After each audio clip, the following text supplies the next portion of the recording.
Good morning, Morro Bay. Thank you for everyone who's here today on the special meeting. Today we are having a special meeting, and in so much, I'd like to announce that in special meetings, all public comment should be limited to 5 minutes maximum and be on the agenda only. Is that correct? No, 3 minutes. Items on the agenda only. And our honored board here. Hi, Maggie. How are you? And Chris, Stephen, and Sean, and we're missing one. So we did thank Ken Clark on his departure on our last meeting. So I'd like to first call to order and public comment on any items on the agenda.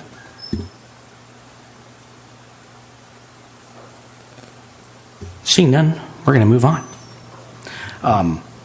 Did everyone have a chance to take a look at the minutes, review minutes? Oh, I do have a comment. Really a great one. I'd like everyone to welcome Megan Leininger, who is the new Marketing and Communications Coordinator for the City of Morro Bay Tourism. So welcome, Megan, and we'll all get to know you better and get you involved. Now we'll move on to minutes. So number one, anyone have any comments or corrections on the minutes? Seeing none, I'd like to entertain a motion if we've had a chance to review them. I'll make a motion to approve, Charlie. I'll second. We've got Stephen and Chris as a second. Any comment? All in favor? Aye. Any opposed?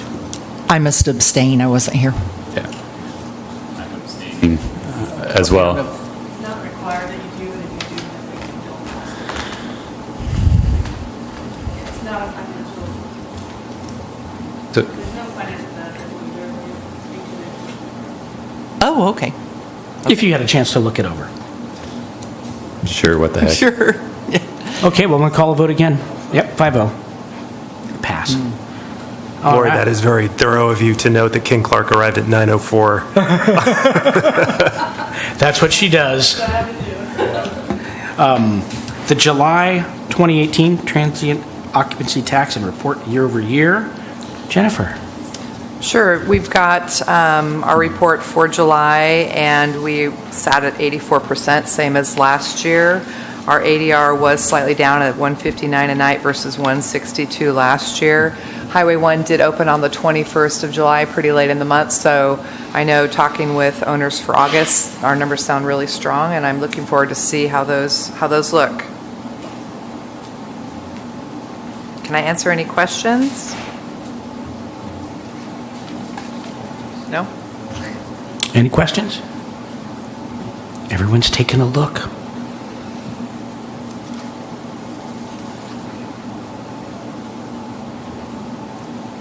No. Any comment? Yeah, just I would say maybe down a little bit because of the way July 4th fell, do you think? Absolutely, and no fireworks is always going to hurt us. I mean, Yeah. there's nothing we can do about it. But Right. it did, it was midweek. Yeah, right. Okay, thanks, John. You bet. I mean, July is always going to be down for us compared to other cities. Not always. We need to Yeah. work on July. Yes. All right, well, recommendation is to receive and file. Do we need a motion? Then we're going to move No on. motion. Let's get to the meat of the matter, which is the fiscal year 18-19 grant application review and approval. And Sure. So this is a continuation from our last meeting. We're reviewing some last grants that we unfortunately did not get to last time. They're having problems with the PowerPoint right now. I know they're trying to get that switched. I think we might need a new battery, but I'll kind of give you guys a brief overview of where we stand, and as soon as they get the PowerPoint up, we'll go ahead and move that forward. So to remind you, this is general funds that the city puts into our budget, and we had $100,000 in the grant category of our budget, and we split those up to do $80,000 towards community and event grants, and then $20,000 was set aside with the intention to do installation or film application grants. At this point, I have not received any film grant applications, just so you know, and it looks like we're going to use every dollar, if not more, for the installation grant part of it, which we'll talk about in a few minutes. So I'm going to mainly talk about installation grants on that portion of it, not anything about film related, okay? So at our last meeting, we had spent a total of $74,250 for our total of $80,000 in grants for the community and event support. And that allows us an additional $25,750 for total grants. Out of that, we might need to look at pulling a little bit of funds out of the installation section and move it into the community grants just so that we can adequately fund the two events that still need to be funded, and then we'll look at the installation grants after that, okay? Still doesn't have it up and running, huh? That's too bad. Let's give him like just 2 minutes to see if he can get that up and running for the TV audience, okay, Charlie?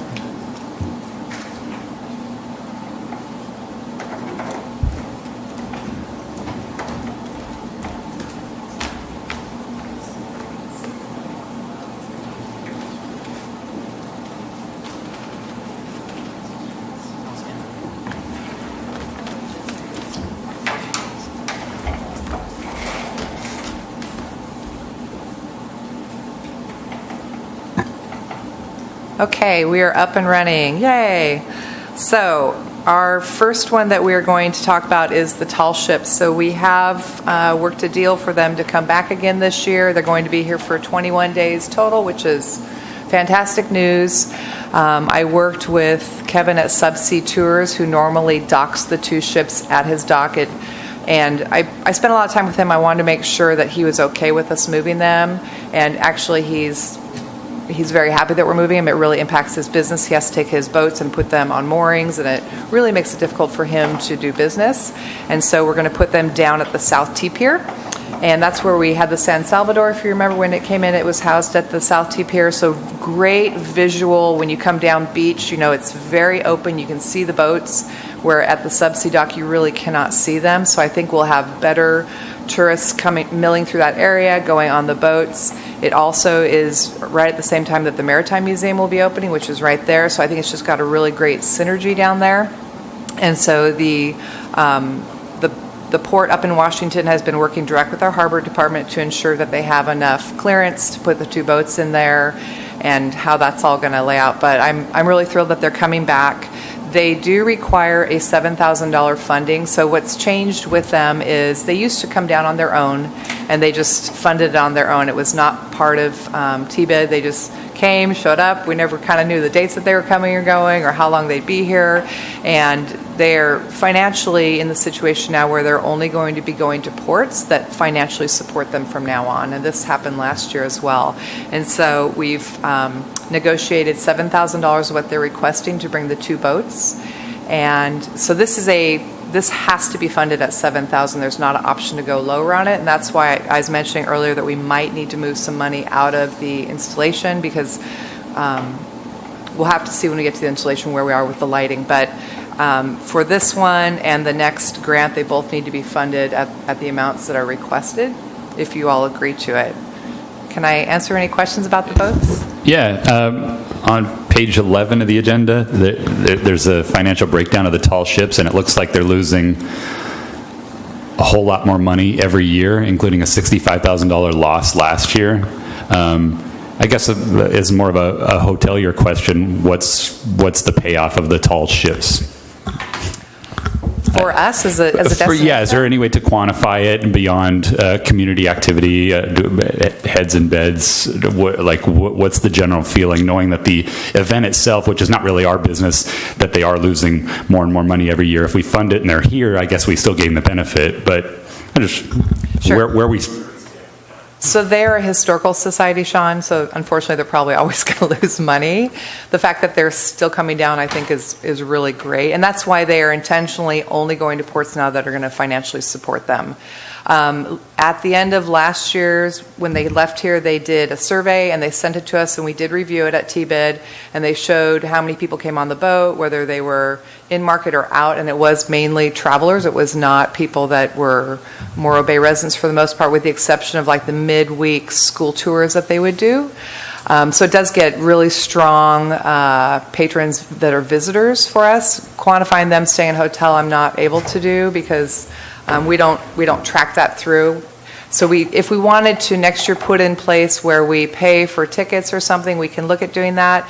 Basically, they don't charge to come on their boats. It's free to tour it. So we would be putting something in place, and I don't know. I mean, that's a decision I'd need to talk with them about if they wanted to do that. The only thing they charge for is the cruises when they actually go off the dock and they do a cruise through the harbor. Also, one of the requirements that I'm requiring them is to have one of the boats participate in our lighted boat parade. They did that last year. Lady Washington was lit up and went up and down the harbor, and it was a huge thing. I mean, it was amazing. They lit it up like a Christmas tree, and it was beautiful. I mean, it was having those boats out there during the parade is another benefit for us. Thank you. Yeah. Let me add, from a hotelier standpoint, too, the timing is great. Thanksgiving is on the 22nd, so we're usually busy the week of Thanksgiving, the last week of the year, obviously, with the holiday. But there's a gap between the 25th and the 12th, and this fills it very nicely. And I think if this becomes a regular event, then we as hoteliers can market it better. It's something that we can send out an email blast 2 or 3 months in advance and to turn it into a reason to come during that period. So I do see a huge benefit. It's going to fall on us quite a bit to do that. If this becomes an annual, if we can get some commitment from them, I don't know, that'd be neat to market well in advance. Because this is sort of, it's starting to get to be a little bit of a late notice. Absolutely. So if we had completed our grants last month, it would have made a big difference. But still, you have plenty of time to promote it out. And there's a lot of things you should be promoting during the time they're here with the Winterfest coming in, and there's a lot of good stuff going on. The other thing with the boats is outside of this, we're going to also be giving them a hotel room. So since they are seamen, they are required to be off the boat for a 24-hour period, I think every 7 days. And so they alternate one person off the boat staying in a hotel. Before, what was happening was they were just coming into port, like I said, it was on their own dollar, and they would basically walk up and down and ask hotels for a free room. And I'm like, that's not really okay. We need to help them get this structured. And so I've set them up to actually have one hotel room starting after Thanksgiving. So we're not taking up rooms, for that holiday weekend. But after Thanksgiving, I think we're going to start on Monday, and they'll have one room that they can alternate through at the Bayfront Inn for the rest of the time that they're here. So. We've also met with them. The Morro Bay Maritime Museum management has met with them on the phone. We've done some Skype meetings, and we're really excited about the renewed partnership with the Maritime Museum and these two great ships. So it's a win. Any other comment? Any other questions? Just trying to understand, like you said, Jennifer, if I understand correctly, we've got $25,750 to allocate today. The lighting is asking for 20, right? And so we would need to decide if we approve. Is this the only other additional one we're evaluating today? I didn't see anything else. No, we have one other one for the Yard Festival, which is just $1,000. So, Okay. I mean, we're not short a lot, Maggie. Okay. But we are short, just a very, very small Okay, amount. I was just It'll be trying to okay. understand the budgeting on it. So, And okay. was the 7,000 something that they requested or you negotiated, or how did we come up with the I number? negotiated. They Okay. originally wanted 10,000. Okay.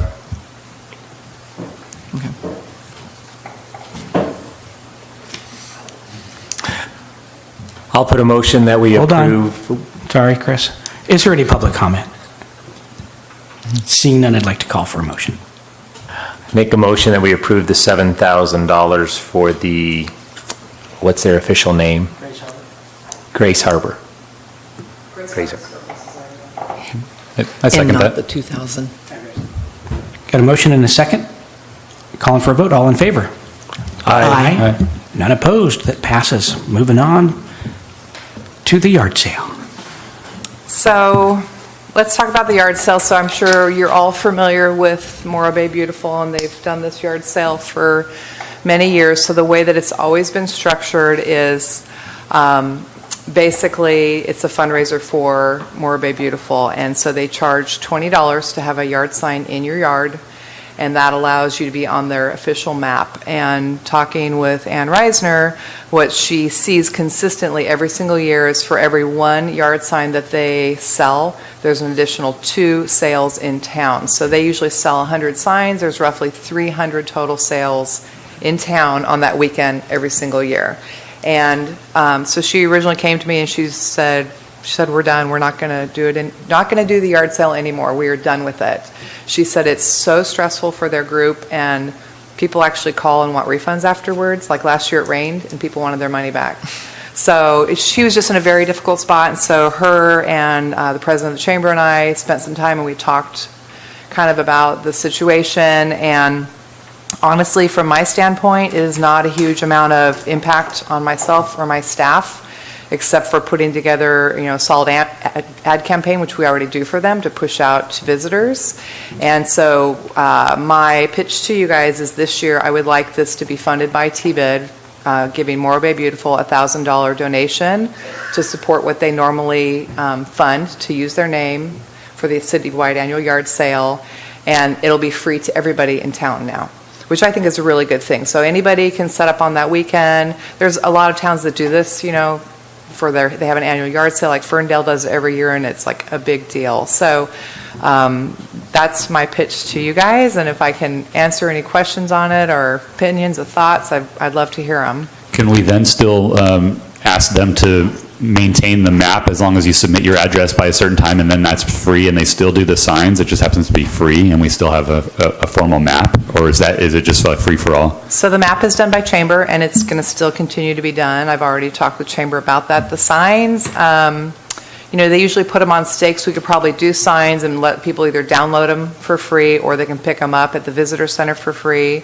I probably would not supply the stakes. Those are fairly costly, and then you got to pick them up afterwards. It's kind of a big deal. I don't know your opinion on that, but that would be where I would recommend to go with the signs.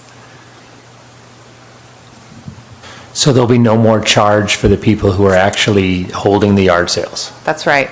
So anybody citywide can have a yard sale that weekend. It'll be our annual citywide yard sale, sponsored by Morro Bay Beautiful, free to anybody in town. And there's never been a charge to the public to come? No. There's no way to do No. that anyway? Okay. And it fills our rooms really well in April. I was going to comment that one of the things I love about it is that there's a lot of really interesting folks that come year after year after year to the Inn at Morro Bay that say, I've been doing this for forever, and they love it. It's part of their, they plan for this weekend, and it's very interesting. They come with their pickup trucks and trailers, so really good. If we're going to give them $1,000, we have a little bit of say in terms of scheduling, possibly. Like, is there any change that you guys would want to make? I know it seems like over the last 3 years, the big days, weather dependent, it's been pushing more forward each year. It used to be Saturday, now it's kind of Friday for the early birds, and people are kind of sniffing around on Thursday now. Any thoughts on that? From a hotelier perspective, do you care? I want them here longer. If they can push it to a 4-day event, that'd be great. Well, Sunday is a key thing because, whether or not Sunday is even included, I think it was on the schedule the last couple of years, and there were basically no yard sales on Sunday. Yeah, so I don't know. You just kind of let whatever happens, or do you want to dictate something? Yard salers want to be early. They don't want to be late, Sean. So always Sunday is going to be a difficult thing. So we have worked, Erica and I have worked with Ann Reisner to slowly baby step into Fridays. So 2 years ago we did a preview. Last year we did all day Friday, and it did really well. And so people came in Thursday. So we would definitely keep pushing that out. Friday, Saturday, Sunday, 3-day event. I think this will allow Chamber to get businesses more going to do like grab and go food. And there's a lot of things I think that we can do to help it grow. Public restrooms, I think, are an issue constantly of where are the restrooms, so I think we have that be part of the map, and I think there's some just structural things that we'll be able to make it better with. Yeah. What are the dates? Let's see. Sorry, I don't know that offhand. First weekend in April. I think it's the first weekend in April. Yeah, that's when it typically is. Does that sound right? I don't know for I'm pretty sure I don't it know for is. this year, but typically that is when it is. Yeah, we would have the same weekend, so I'm pretty sure it's the first weekend again. So I would just make a recommendation, we make sure it doesn't clash with spring breaks Are any of those in the dates when you're looking at in the future? And I don't have that calendar with me today as we fill out for spring breaks. And the application itself doesn't list a date, which is, a little bit problematic. It's just something to keep in mind. I think we don't want to, whether it's Easter or any of the breaks. Right, but Can we nail that date down? Huh? Can we nail the date down before we take a vote? It should be the same as always, because as a yard sale, you want to know every single year it's the same thing. And so we have, this last year, we ran into the problem that it was during spring break, because it was the beginning of April. I don't think that'll be a problem next year, but moving it around is going to lessen your, viewers. You need to remember that. So it is a problem when it falls on Easter, but Easter's not usually the beginning of April most years. Yeah, this past year, it did was fall probably- right on it. This year, Easter's April 15th or something. So Right. actually, this would be a good gap because most of the school breaks are either right around Easter, the week before, or people are doing it earlier. And the other thing that it ties into, just for the convenience, as everyone knows, is in the spring cleanup trash collection happens that following week, which allows people to get rid of stuff they didn't sell. So I don't know that, and it's been the first week of April as long as I've been aware of it, so I don't know how much control we would want to try, or how much we would want to try to move it. I would recommend keeping it consistent. Just a question, other than being somewhat frustrating in terms of scheduling, organizing this event, I remember last year there was some discussion whether or not we wanted to, market Morro Bay as the yard sale capital of the world, but this came off as a positive event last year, and it was well received. It is a positive event, it really is, and it does well. I agree with Maggie. I think it precedes the yearly cleanup, which is a big deal. So people usually have their yard sale, and then a couple days later they pick up the balance, and so it helps clean out our city to be in a way. So it's a really good thing. And I know that Chamber's here, so we might, because Erica's been very involved with me talking with Morro Bay Beautiful, so she might also want to talk about it.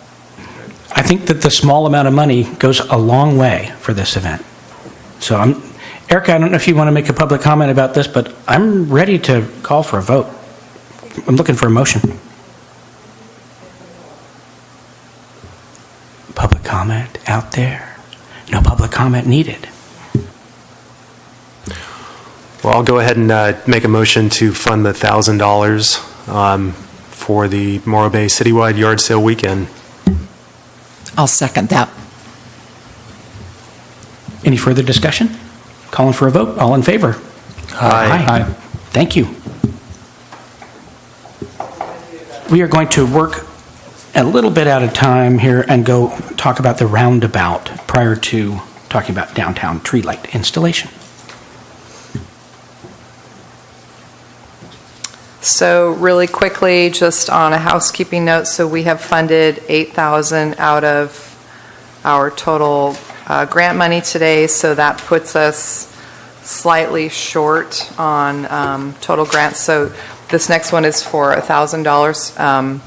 So this is put together by Walter Heath and Morro Bay and Bloom, and they are looking to add roses to the roundabout right when you come off of Morro Bay Boulevard. I am all for this. I think it's a really great long-term installation.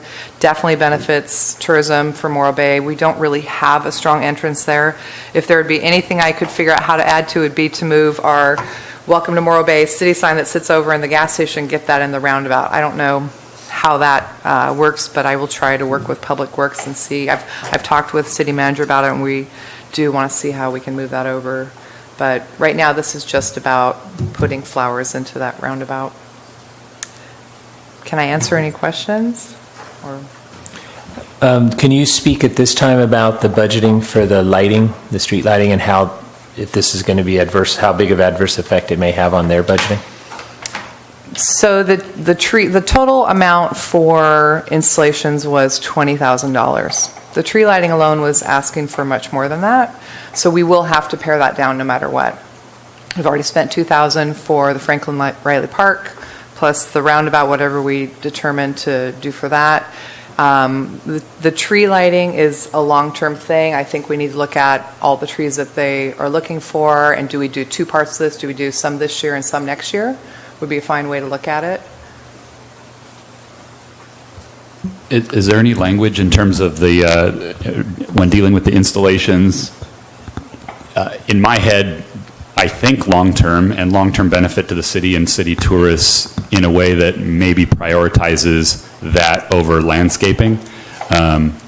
Just to kind of throw that out there, it makes me nervous to pare down permanent installations. Not that roses wouldn't be permanent, but that seems to me possibly like the second or third step in the installation process, just to throw that idea out there. We do have somebody here from Morro Bay in Bloom also to speak to it. Could you explain this permanent lighting? How that's structured? You're pointing out permanent, so explain that to me. So again, this was a grant of any sort of installation that people wanted to present to TBED. So we have 4 different nonprofits that have presented kind of as a group to do 4 different sections of lighting in downtown where there's existing power. So this would not light up the entire downtown. This is strictly where we currently have power, which is going to be the cheapest way for us to get lights into trees and not have a lot of cost behind it, Chris. So we've got several trees on Morro Bay Boulevard. They've also recommended trees on Main Street. And we have a pretty good map we can go through with those. Yeah. I mean, honestly, I think the roundabout has to be done. To me, it is like, it so needs some love, you guys. I guess I agree, and I think that, at least personally, and I've even drawn my own maps of these same exact things on my own time, why we don't have a sign here, why we don't have this and that, and beautification of those things, again, comes second or third in that process, for me at least, logically speaking, that signage and lighting and those type of, again, I'm referring to it as more permanent installation or infrastructure as opposed to landscaping, which is part of the reason that I think that the lighting discussion is important to have before we start chipping away at the lighting budget. I'd agree with what he said, but I do disagree a little bit. I think the landscaping may be the impetus that gets people more fired up about the circle and go from there. But I guess I misunderstood, and I apologize. When I was reading about the lighting, I thought it was just for the Christmas period. It's just what assumption that I made. So that's not true. No, okay. it's permanent. So that's the permanent. Yeah. I was Yeah. picturing, okay, this is only doing us for a block that we're pretty busy anyway. Got it. So with that in mind, do we talk about the lighting before we decide on the roundabout? Well, part of the reason that we went out of turn is because we wanted to make sure that we talked about the roundabout being in such poor shape, and it really is a dead zone, and it's the entrance to our city. For me, it's, the lighting's going to be great, and I agree with the lighting. We need to do the lighting, but the entrance to our city right now looks like a dead zone. It's full of weeds. It's pretty bad. For a little bit of money, we can make it beautiful and maintain it. I think you should have Morro Bay So in Bloom come up. Can I open this and up to talk public about it as well. comment?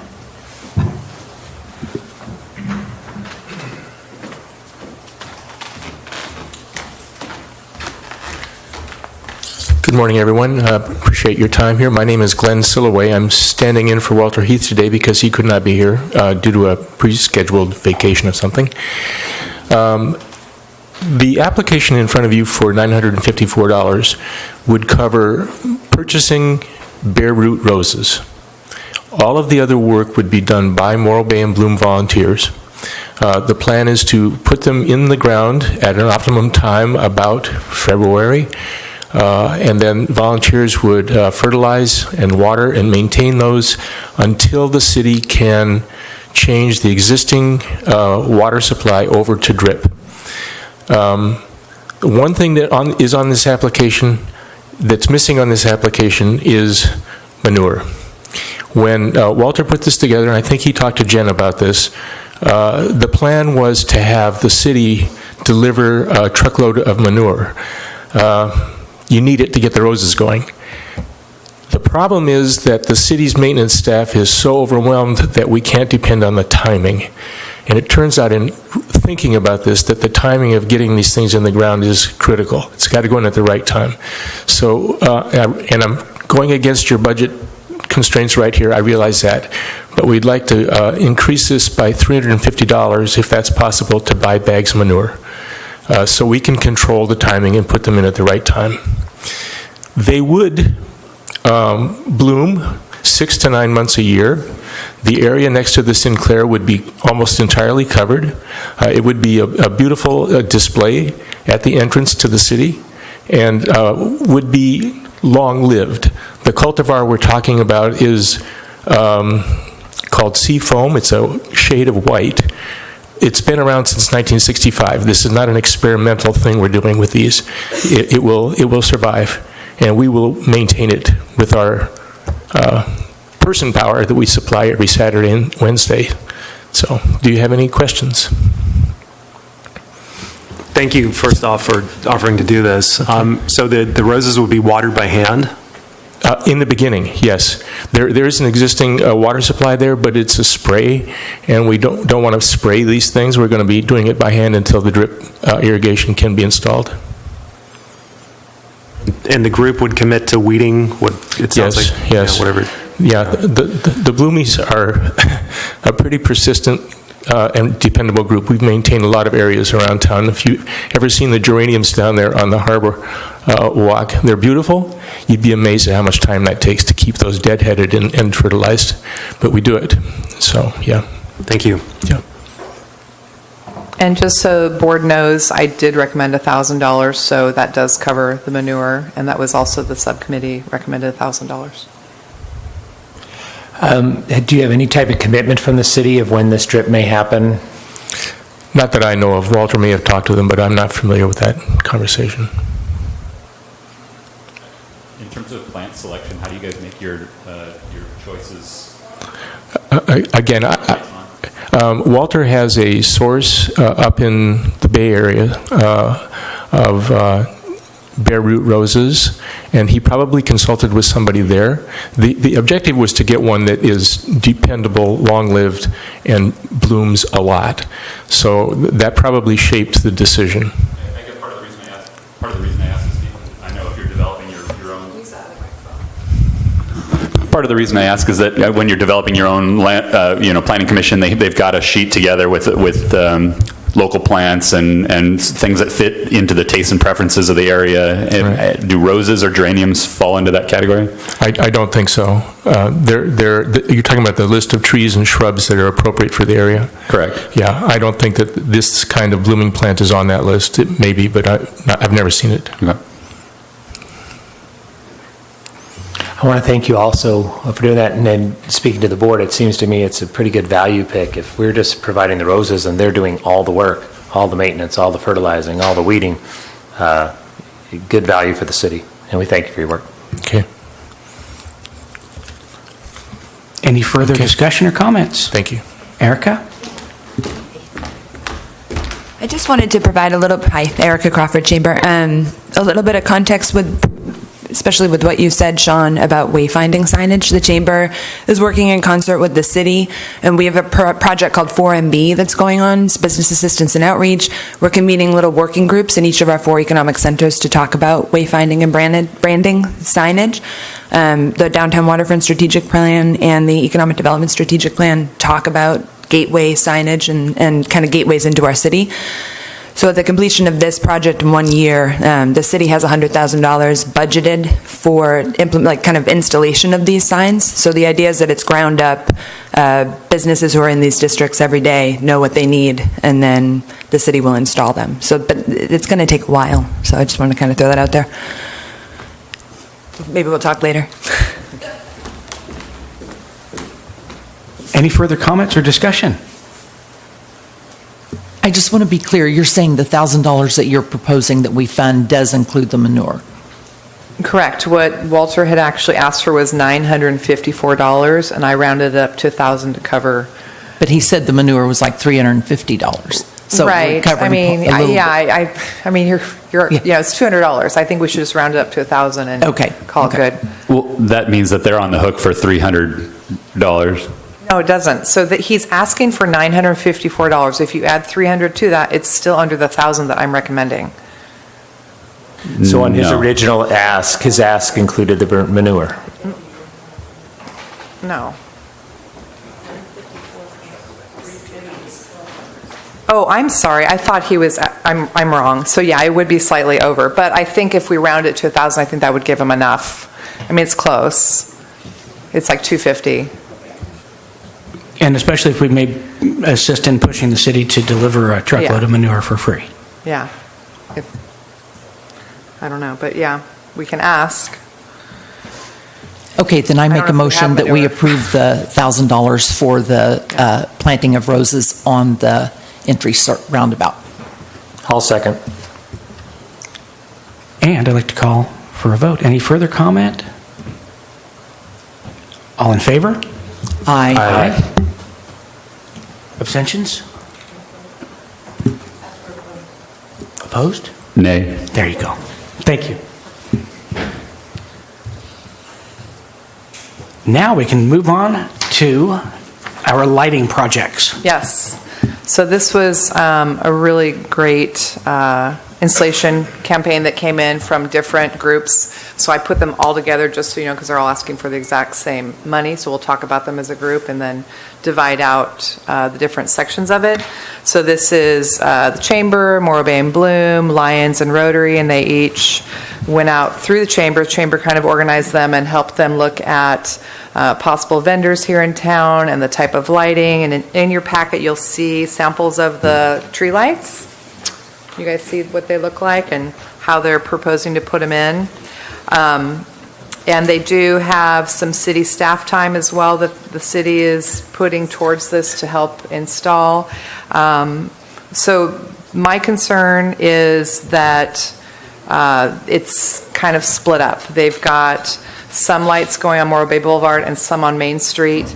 And what I am recommending for the board is to install Morro Bay Boulevard, but longer than they're actually asking, and then come back with a second grant next year for Main Street going all the way towards Highway 1, because we have this habit of kind of doing parts of things, and I really want a complete thing. So I'm recommending to look at Morro Bay Boulevard. If you look at the Chamber did a really nice map, and I did a self-walk, which is this is my self-walk. I just kind of walked up and down, and below Main Street, there are several trees that also have power in them that we could put lights into as well. And then above, where they had recommended, there is power into some trees there, but my understanding is that they are managed and maintained by the private building owner. And maybe we can ask the groups to reach out to them and see how we can work with them to use the lighting instead of just saying it's their lighting and let it go. I mean, they're right there in our trees. So I would love to see somehow those also being lit if we could do that. If you look at the map that Chamber put together, it's the nice map. Oh, do I not have it in here? It's this map. Oh, it didn't come part of the packet, that's why. It's this map. I don't. Are there a couple more of those, Jennifer? Yeah. Okay, so I'm a bit confused. Yep. Yeah. It is a little confusing. Yes. So if you, on what the Chamber's map shows, Yeah. they are recommending from Napa to Main Street on And Morro then Bay Boulevard, and yeah. then turning on Main and going to Harbor Street. Right. So they're recommending those Yeah. 3 blocks? Sure, thank you. It's got some scribble on it, but he's going to put mine up so we can take a look at it. Yeah, so your part about that, now where is it that the trees are that already have lighting in them? You mean power? I'm sorry. Power? Oh, okay. So all the circles have power. Those are all trees with power. Already. Can you move it down a little bit so we can see the top of right there? Okay, so see at the bottom, my hand circles that I wrote, there's 6 trees below there that Right. have lighting, and above Napa, there's some trees also, but those are managed by the private building owner? Yeah, I have Not one of sure those. why, but, Yeah. but the ones below Main Street are not, those are city powered. So, and when you pass through Main Street on Morro Bay Boulevard, it kind of gets that dead zone, and if we can help liven that up, I think it would be really good. I really think we need to make a concerted effort to have consistency in there. And then, like I said, I would really like to see a second lighting project from Main Street all the way down towards Limos. So when you get off Highway 1, you feel invited into Morro Bay. Right now, if we just light that one block, you're not going to see it until you get over the hump, over by Tacos de Mexico, and then you would see those lights. And my personal opinion is, I think we need to wait on Main Street, come back next year with a second round, and really see how this goes, because we've got to have the city involvement to actually help us string them and power them, and I think Erica will talk about that as well, because she's been working direct with Public Works on that. And then Jennifer, the other thing, and maybe I missed it, is it going to, how are they going to be in the tree? Is it going to be strung across the street, or no, just in the trees themselves? In the tree, and I'll let Erica kind of go through that. But what I wanted to mention to you is, so if you look at the budget, they are asking for $4,700 per section. There's 4 different groups that have submitted. And if you look at our total budget left, we have $16,700. So if we fund 3 of those, we could pretty much do that. But we cannot fund 4. Let's see. And I think the original amount was like 4,200. But I mean, I think that they've worked really hard to find a local vendor that can do this. I don't know, I think we should let Erica talk about that part of it and see if they're going to go out to look at other vendors or not. And did I understand you say earlier that this is just that the total cost of doing this project is a lot more? This is just what they're requesting us to fund? No, this is what we would fund. This is it. And this would, we are funding the entire project? Yes, so they are strictly being good city advocates and helping us kind of just be a pass-through on these different installation grants. They have no gain. They are not putting money into it. They are just being really good, supportive partners to us to do this. So if you total up the 3 groups, if it's $4,750, we're at $14,250 for 3 of them, and we have $16,750 left in our budget. So we could do one of 2 things. We could just give them the full $16,750 and request them to use it on Morro Bay Boulevard if you want to do it that way, or I'm open to however you want to look at it, because I would like them to look at those additional trees at least below Main Street and try to extend out those lights towards the Embarcadero a little farther. But the idea is for these lights to be on year-round. Absolutely. So I have a fair amount of experience with tree lighting, and I can tell you that they're subject to weather, vandalism, trees grow, and they break the strings. So I would recommend you get a contingency in there for maintenance. Yeah. Otherwise you're going to have some on and some off, and you're going to constantly be needing to maintain these things too. Bulbs burn out.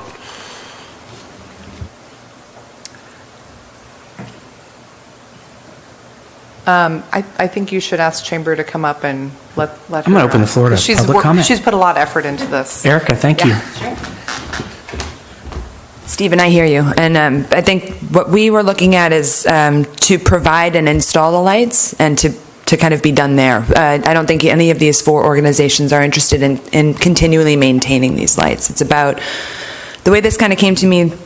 2016, I think, our former city manager sent an email out to a bunch of residents, business owners, chamber, and I included that kind of list of people to start talking about this. And my understanding was that the city was working toward funding it, or was, I kept hearing it's about $1,000 a tree, this is going to happen, and then it didn't happen. So it's just kind of been sitting and kind of ready and ripe for picking up and moving forward.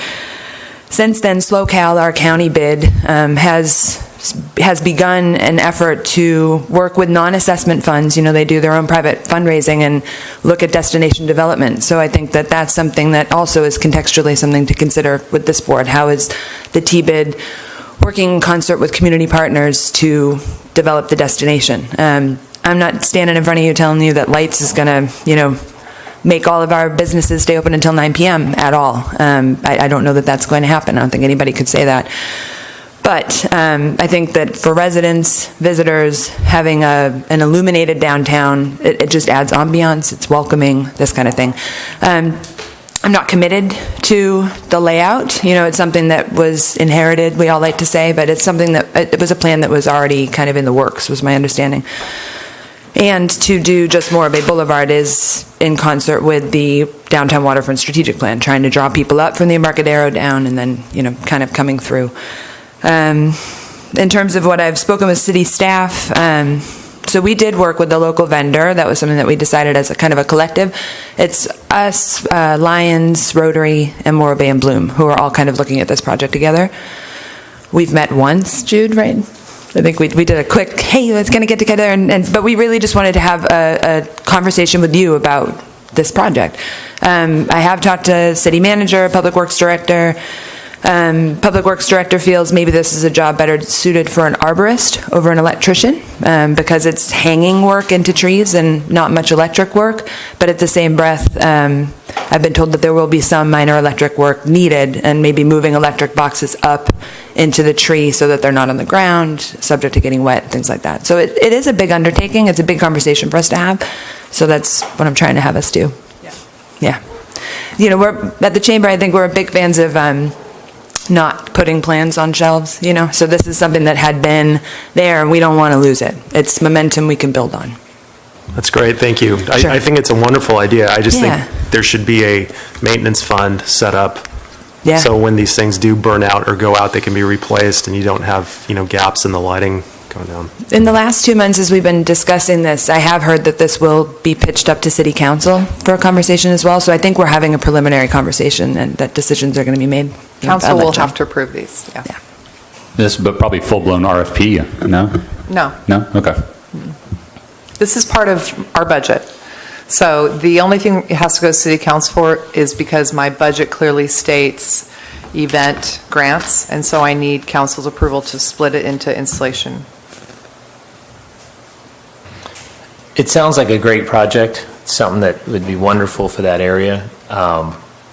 And I understand probably your frustrations of getting it rolling, and I just feel pressure that it almost looks like T-Bid's going to start this process, but if a lot of other pieces don't come into place, then this whole thing could lay an egg. I also have a lot of experience in lighting of trees, and there does absolutely need to be a plan, a budget, and maintenance, and who's going to take care of it, or it's just going to be a mess. But if we let it go, then it goes another year. I want to get other council members' opinions on that. I have a question. The current lights that are downtown, are they maintained privately? They're by the businesses? Yeah, they would have to come out. And that's fine. I was curious who installed the current lights? I don't know. Who pays for the They're pretty electrical? old. Who maintains them? If we're going to put, 16,000 or whatever towards this, it really is a lot of money to spend on without a maintenance plan, without someone.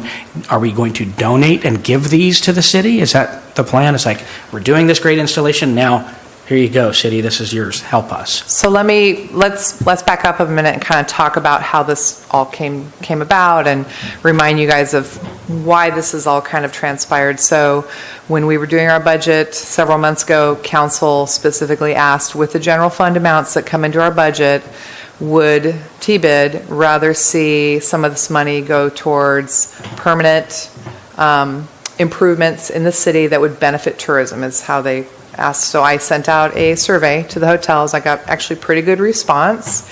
And one of the things that topped the list was tree lighting.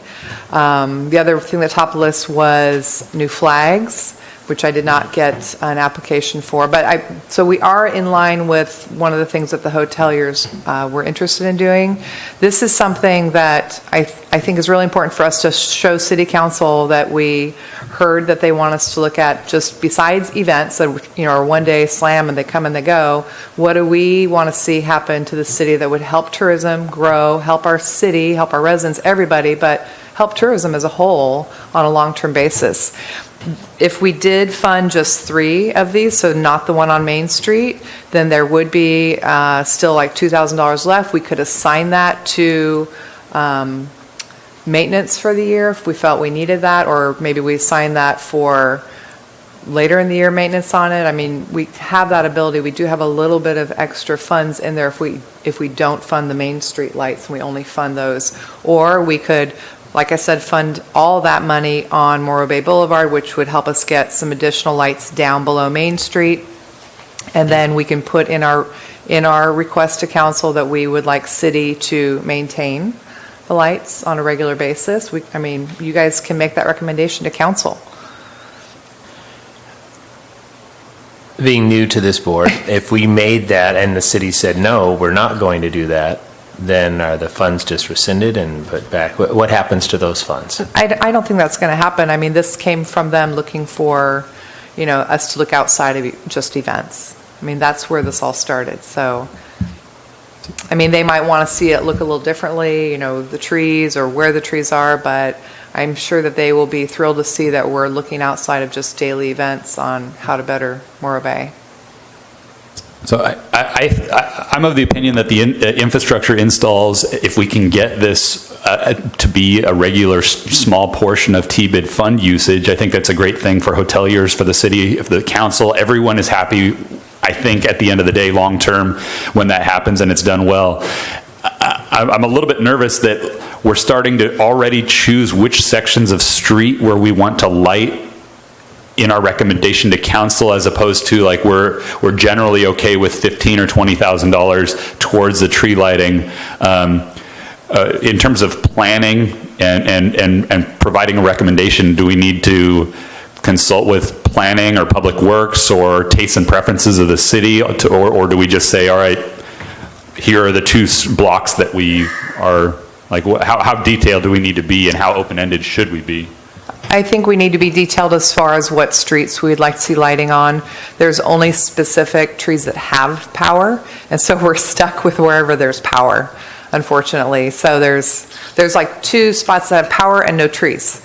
So, I mean, we're just kind of stuck with where there's currently power, Sean. So it's Morro Bay. It's a little funky. It's not, every single tree is going to be lit, but it's a good majority of the large trees on Morro Bay Boulevard, which is really nice. So your recommendation is that we decide on providing a grant for X amount of dollars for the lighting of Morro Bay Boulevard. That is my recommendation, yes. And then you'll work with council and others as to where, on extending this, because it's not on the current map.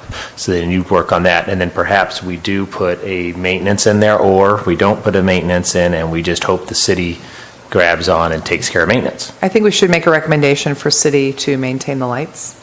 As far as, I don't think we should be specific to the dollar amounts on Morro Bay Boulevard. I think we should grant the full amount to installation on Morro Bay Boulevard, let the chamber go back, like she said, and negotiate maybe with an arborist. It might allow her to extend that money into more trees.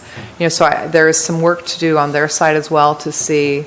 I mean, they put a lot of work into this first effort, so I think it's a really great start. But now that we're moving it forward, and we hopefully will actually have funding, then they can go back and see, is there a better rate we can do with an arborist, and that would give us more trees to light, or... Clarification about the couple different maps that we're looking at. Are the X's with the pink, is that somewhere that has power? Well, there's 3 different maps we're working off of right now. That one, and the 2 in the that was packet. my hand. I actually walked the streets and just, looked at them. So The map I'm looking at right now on page, I don't know, probably page 44 of the agenda, shows a bunch of pink X's. yeah, that's mine. So that's where there is power and a tree. There's power and a tree and no lights, right? All the pink? Some of them might have lights, but they're not. They would come out. They're like, wrapped around the trunk or something. Okay, so funky. we would want to make them consistent and require the removal of the ones that have existing ones. How many, is that like 4 or 5 trees that have lights? I don't know. Okay. And then, I don't think we need to require that to be removed. That's just naturally going to happen because there's only one outlet. So okay. And then the section at Shasta and Morro Bay Boulevard, where there's trees and power and no lights, that's not part of your recommendation? No, I was just marking everywhere that Okay. but the section between Napa and Shasta, the X's, there's power, but those are the ones that are privately managed by... Okay, so we're excluding the Napa to Shasta stretch in your recommendation for now? Right now, they're not city managed. That's correct. Unless, Is that part, are you recommending that that be part of the stretch on Morro Bay Boulevard that we consider, or are we starting just west of Napa? I think that you need to position it as install on Morro Bay Boulevard, Yeah. where there's currently power, and allow Chamber to see if they can negotiate with the private owners to do that or not, or just install where they currently are city power and move forward. I Okay. don't think we should be that pigeonholed on this tree, this tree, this tree. Okay, so not Does that make specific sense? trees, but No. specific blocks. I'm just saying, we're trying to avoid the piecemeal situation that is like, let's put roses here and geraniums here Absolutely. and a sign here. So if we're looking, still looking at the map, for the stretch from Morrow Avenue to Centennial Parkway, there's no trees? Nope. Ouch. These okay. are all the, no, not trees, no power. No power, okay. These are power related. Okay, so you're basically, so we're saying from Morrow Ave to Napa, basically, on Morro Bay Boulevard, and not including the Main Street stretch from Morro Bay Boulevard to Harbor, right? Right, just Okay. install on Morro Bay Boulevard. Okay. As many trees as they can financially do is how I would. So if put we it. pick a fixed point, a starting point, let's say, all right, beginning on Morrow Avenue, on Morro Bay Boulevard, and we're just going east from there until we run out of lights and money, then we at least have a consistent path that ends at Napa or maybe further, and at least we have like a line. Yeah, I'm conscious about staff time on this. This is volunteer work from the chamber. So in terms of negotiating with a private, I don't know how much time our staff will be able to dedicate to that.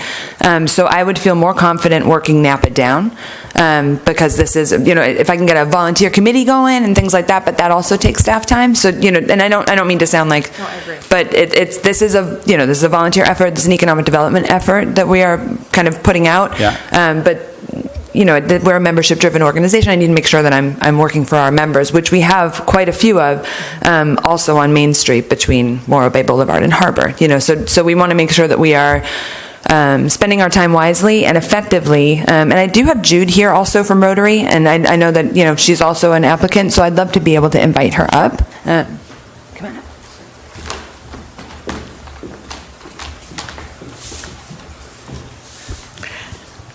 I have to lower that quite a bit. Jude Long, president of Rotary, and we've long been interested in the lights, particularly on Morro Bay Boulevard. Several years ago, we volunteered to restring the trunks. It got a little sloppy, needed some attention. We're interested in seeing this project step out there. It has a lot of details. Maybe it's not all worked out. I think the feeling we have is, let's get it started. We do want to figure it out along the way, but we'd like to see it get started. And the interest that we have is really the ambiance, the beautification, really making a special moment for people. So thank you very much. Thank you. Thank you for speaking on that. So back to kind of what I alluded to before, in a perfect world, this would be a totally laid out plan and we'd have specifics and it's ready to go. We're not there. But if we don't fund it, we're waiting another year, and this project that started first dreamed up in 2016 or sooner is pushed back into 2019, 2020. So my question to the board to consider is, do we just empower the chamber or whoever these funds would be going to? I guess I have to get a better clearing. We can answer that in a moment, where these funds go, and just empower lighting of Morro Bay Boulevard, and we don't put restraints on them. Because that's one more hurdle that they may have to get over when the city says, oh, we can't do it here, but hey, it's easier for half the price. We could do more trees right here on Morro Bay Boulevard. And then they got to come back to us. I'm a little concerned in doing that. I think if we have the confidence level, we just empower the people who are running with this, is my suggestion.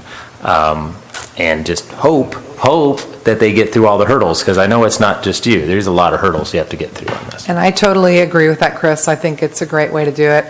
Erica represents, all the businesses here in town, and she does a great job at it, and we need to empower her and trust her that she's gonna handle this right, and I know she will. So I don't think we need to put a restraint. I think we just need to say lighting on Morro Bay Boulevard and allow her to see, that way she can start, the ones that are already powered, and if she has time or if I have time, I don't mind going and talking with, that private building owner, see what we can do. I mean, it's right in front of Chase Bank. It's really strange to me that they, don't have power in there. But anyway, I think that we need to be a little broader, not give her restrictions on.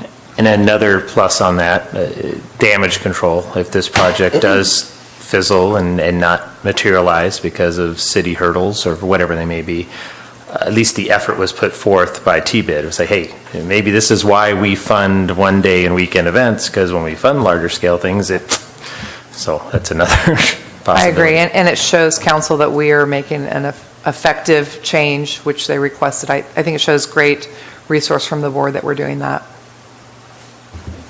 And to Erica's point about starting at Napa instead of Morro Ave, I think just from a hotelier perspective, I know some hoteliers, many hoteliers are concerned that, some of the restaurants and businesses may not be contributing quite as much as TBID is to the installation and infrastructure. And if TBID is recommending or going with the recommendation that it starts at Napa and not Morro Ave, that's even further reaching across the aisle from a hotelier perspective and saying, look, we're trying to do something great for the city and businesses and restaurants for your benefit. So it might be a goodwill gesture. I think the time clearly has been, put into where these lights should be located. I'm still not completely comfortable with the maintenance plan, because that same feeling of ambiance you have driving in there, if half the lights are out on one side, it's going to have the direct opposite effect for people driving into town. Jen, would it be safe to, fund this contingent on timely maintenance provided by the city?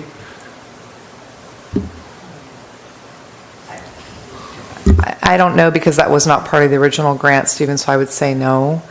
But I think as a board, we need to include that, probably. Go ahead, Erica. May I? There are a couple of things that I'm weary about. Electricity, doing an actual assessment of what these boxes are and, moving them up or down and having more conversations with Public Works about their comfort level, that's a concern for me. And then, like you said, maintenance is absolutely a concern.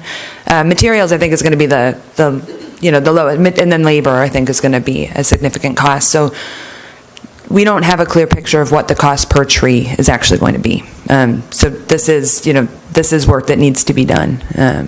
So I want to be, fully transparent with you. This is an idea that we're trying to move forward, but we don't have all the details yet. Maybe when you are sending these out for bids and working, electricians, very expensive, arborists, even more expensive. But there could be advertising possibilities within there, meaning if an arborist is working on the light pole that comes up, could be a little sign out there,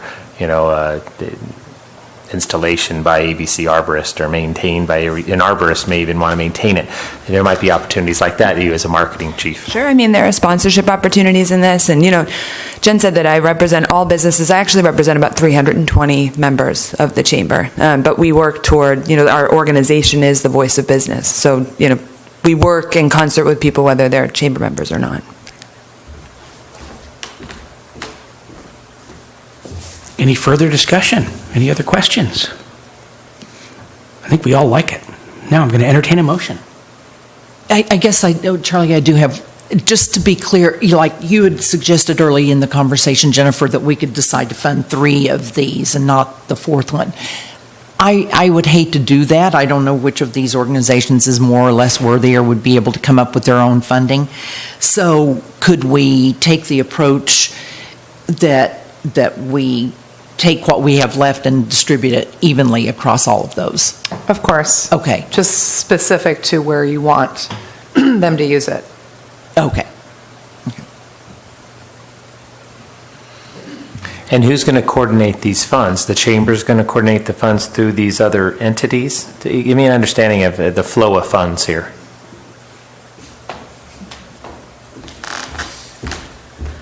think the idea and the concept between the four groups was that we would divide things evenly and have each of our organization's infrastructure manage funds responsibly. With the goal of, we get $2,000 each, you better have $2,000 when we come running with a bill, that kind of thing. All using the same, for the same goal, but managing funds separately. Otherwise, it's all in a chamber. I don't want to hang on to it where everybody else is contributing as well. Wait, that doesn't make sense to me. So we're spreading this out amongst four groups, and four groups are managing this project? Does each group really just want representation in terms of labor and volunteerism and have their name on the project? Who owns this project? So each individual nonprofit would own their section. So they all stepped up with the intention of not going over a $5,000 grant fund. And so that's why they divided it out instead of just going under, let's say the chamber, asking for $20,000. So the intention was to allow more grants for the same overall concept, but just dividing it out by the individual groups. I think the concept was also that it's business and community coming together for the same purpose. It's not just business driving this request, it's citizens and service groups who also see the need. So are these individual groups going to be allowed to maintain their section? Because I know it work, like Adopt a Highway, right? And they go out there and their name's on it, and they're motivated to go pick things up and take care of it. Again, maintenance is not part of this. It's provide and install, and not maintain. And it is just about the group. I envision, a ribbon cutting and a press release, and that we've all worked together to get this project done. And I envision, that we will be meeting together to vet the bids and to, talk about the cost and things like that. But having everybody be responsible for a piece of the funding keeps us all connected and working toward the same goal. Say in theory, one section was sponsored by the Rotary, and the lights went out and it needed some maintenance. Would the city allow the Rotary to go in there and do that maintenance and fix the lights? That's a question for city, but I never envisioned this project as having, Rotary's one block, Chambers one block, Lions are one block, and Morabay and Bloom is one block. We're all in it together. We're getting the effort done. And none of the representatives for any of the other groups are here? They were here at the last meeting. Okay. And it basically just ran out of time? Yes, we went, you weren't at the last meeting? No. We went almost 4 hours. We went an hour over, and so that's why we're extending it. And we stayed, the other groups stayed until the end. Yeah, so Erica's here representing all four groups today, just so you understand. And Jude's here too. Well, and Jude, yeah, but. Any other questions? Is there any urgency on getting this through right today? Or else what?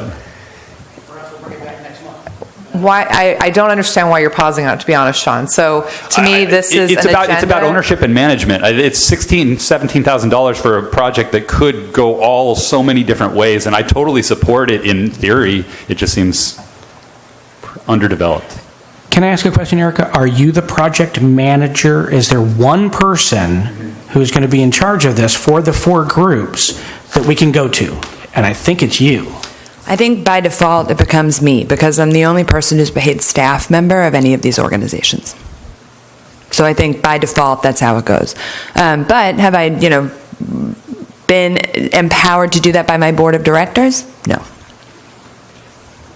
One thing I can say is that, I do have a lot of faith in the chamber, and I have a lot of faith in Morabay and Bloom, and I've got a lot of faith in the Rotary and the Lions, and I think that with you spearheading it and with us overseeing, not really, I can feel where Sean's going.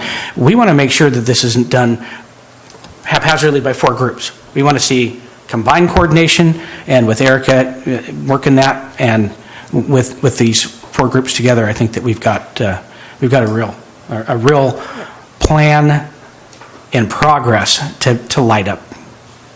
So. In defense of Sean, and kind of piggybacking on what you were saying, the project is not completely really ready for this. But, like you were saying, we believe in all the people who are there, and the timing is what it is to get this started. So I think it would be a leap of faith moment from us. But Charlie, where I disagree is I don't want us to become another hindrance. We have to decide if we are just going to be the funding arm, and again, this is as funds that have been entrusted to us. And we're just doing it. So are we going to be the funding arm and then have everybody do their thing? Because if we put requirements on it, I think we create more hurdles, which could then make the project be more apt to fail.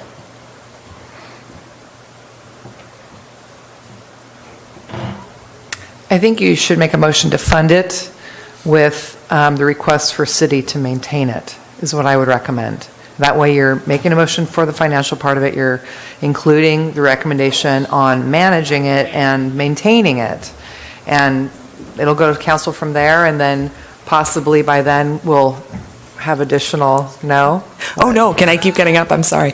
No, and you certainly, we're not like fund hungry, so you could also just delay the dispersal of the funds until something is more fleshed out, something like that.